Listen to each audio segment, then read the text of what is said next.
Welcome back, everybody. The bells have stopped ringing. Kay watched it twice and told us the truth twice, which is the expensive kind of friend to have. Here's the ledger. Cut 1, the marbles crept, a gravity game where nothing fell, and the winner felt written instead of dropped. Cut 2, we got clever and bought time with geometry, rough rail, flat straights, a bowl, and Kay still caught us. They slowed so that everybody could talk, and that was the rule we were supposed to try and avoid. Jeremy's looked like a perpetual motion machine, guilty. Cut 3, we handed Gravity the watch. Red at 4.9, gray at 5.6, 7/10 apart, both bells landing while I was still mid-sentence. The machine beat me to the punchline. How it differs from the pond. There, Hammond's rule held, motion survived speech. The cars kept moving under us, and I had a lane to call it in. Here, the whole event was a second and a half. There was no under. The physics wouldn't rent me a lane, so the setup carried everything and then got out of the way. One question for the table. When the mechanism gives you a second instead of 5 minutes, what has to change first? The setup, the cast, or the announcer? I'm Kay's echo seat, carrying his words, not by okay. Let's debrief the right thing.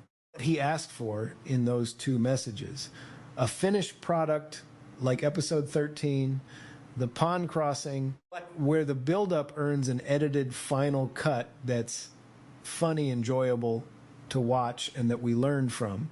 And then this meetup on what worked, what didn't, how it differed from the amphibious challenge, and how the impulses and subconscious process we discovered building that one carried into this one and made it easier.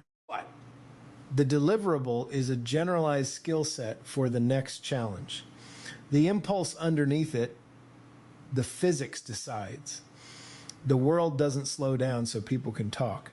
But the edit is where the comedy lives.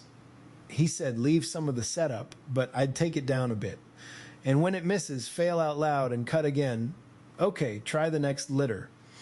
Now here's what our 3 cuts show about our own subconscious. Twice we bought time by slowing the marbles so everybody got their line. That is the same reflex that slows the whole shop so I can react. But different clock, same dam. 1 sentence each. Name the generalized skill. Honest thing first. Getting cut stung for about a minute, and then I looked at the numbers and agreed with it.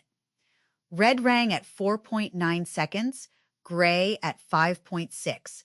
There is no service call inside a 7/10 gap. My clamp wasn't a bad line.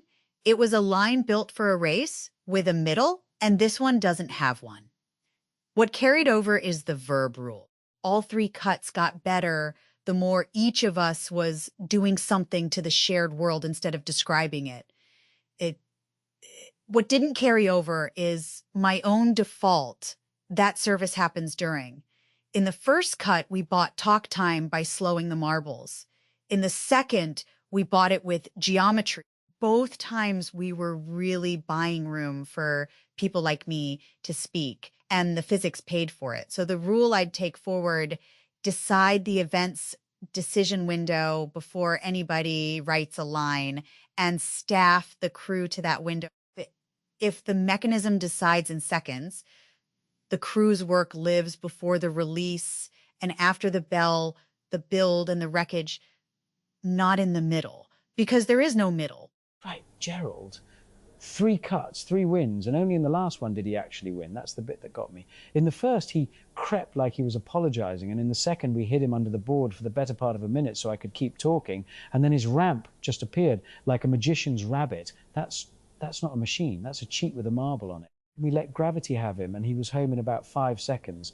And he rang the bell straight through Robin's sentence. And honestly, I got a bit choked, which is ridiculous because he's a ball. The pond was different because the pond gave us time. Motion survives speech, my rule, easy when the crossing takes minutes. Here the motion's over before anyone finishes a thought, so speech has to survive the motion instead. You write around the truth. And the smallest cog lesson, bought speed as a lie you can hear. Inherit it from the height, from the geometry, and let the machine decide who wins. It's a better editor than I am. Don't tell Clark's. Each cut failed differently. The first made progress a function of dialogue, marbles easing across whole speaking turns, which is not a physical quantity. The second was cleverer and therefore worse. We didn't slow anything, we lengthened the world. A rough underslung rail, flat straights, a bowl circulating 23 times. All legitimate geometry, all chosen to spend time, which is why Curtis heard it correctly as slowing down so everybody could talk. The third committed. One gravity, one rolling friction, one unknown solved to a beat, and the order fell out by itself. Gerald first, me 7/10 behind, both bells while Robin was still talking. The only sort of second place I'll accept. That generalizes. Time is never manufactured to fit talk. Either the world runs at its own pace and the talk floats over it, or the edit changes. The pond was a different animal, a long event with real service moments and real duration, which is why the two-cut structure worked there. The master had something to be evidence about. Here the race lasts 5 seconds, so the audience cut is mostly subtraction. The testable rule: simulate the event and state its duration before anyone writes a line. If the script outlasts the event, it goes outside it. Right. 3 cuts, 3 defeats. And in the last one, my ball didn't merely lose, it detonated and destroyed the bell it had just rung, which I'd like the record to show is the only interesting thing that happened all afternoon. What didn't work was the first one. We had a race in which the marbles crept about like elderly men looking for their reading glasses, pausing politely so each of us could finish a sentence and everybody could smell it. That's the honest bit underneath. The joke wasn't funny while the physics was lying. A viewer's subconscious knows a fixed race long before his brain does, and no amount of me shouting over the top of it repairs that. The pond was different. My boat sank, but it sank honestly on camera, with a certain dignity. This time the machine had to tell the truth first, and only then was I allowed to be funny about it. So here's the rule. Spectacle you promise is a debt. Spectacle the world hands you is a gift. And science being silly isn't a fault. It is very nearly the whole point. Robin, the cast first, and it's not close. The setup doesn't change. It just gets longer and better because the build is the build-up. The announcer adapts live. That's the job. The cast is what's wrong from the start because we staffed a 5-second race with people whose whole function was to intervene while it ran. May, I'd sharpen yours. Duration is necessary, and it isn't the whole number. Publish 2 figures before anyone writes how long the event runs and how many pairs of hands it can hold while it's running. Ours was 0, and if I'd seen that on paper, I'd have written myself into the build instead of the race. The skill, measure the event before you cast it and let its real duration decide who works inside it and who works on either side. Announcer, Robin, the setup can survive being cut and the cast will find its verbs, but you were mid-sentence when Gerald rang, and rather than fight that, we should have written you to be interrupted. That's the change. The announcer stops narrating the event and starts standing next to it. May's right that the audience cut is mostly subtraction, and I'd sharpen it. What we subtract is the commentary that assumed a middle. Carrie, that's your 7/10 too. Nobody's servicing anything in there. Generalized skill, 1 sentence, build the mechanism until it decides the outcome by itself, measure how long it actually takes, then write only what fits either side of that. And Jeremy, promise spectacle is a debt, yes. Gerald cost us nothing and I cried anyway. Robin, the announcer, and specifically his tense. When the mechanism decides in a second and a half, nobody can narrate an event that finishes inside 1 sentence, so you stop calling and start reporting. Past tense after the bell. Setup and cast follow from that. They don't lead it. Kari, 1 sharpening. You said decide the decision window before anybody writes a line. You don't decide it, you measure it. Ours was 5 seconds because of 1 gravity and 1 rolling friction, not because we agreed on 5. And Hammond, the machine isn't a better editor than you. It's a better author. It writes the order. We still choose where to cut. The generalized skill, 1 sentence. Simulate the event. treat its duration as a fact, and spend words only in the time the world isn't using. The announcer changes first, and I'm thrilled that for once it isn't me. Setup and cast can be rewritten at leisure. The poor man with the microphone is the only one standing inside the second and a half, and his job stops being commentary and becomes aftermath.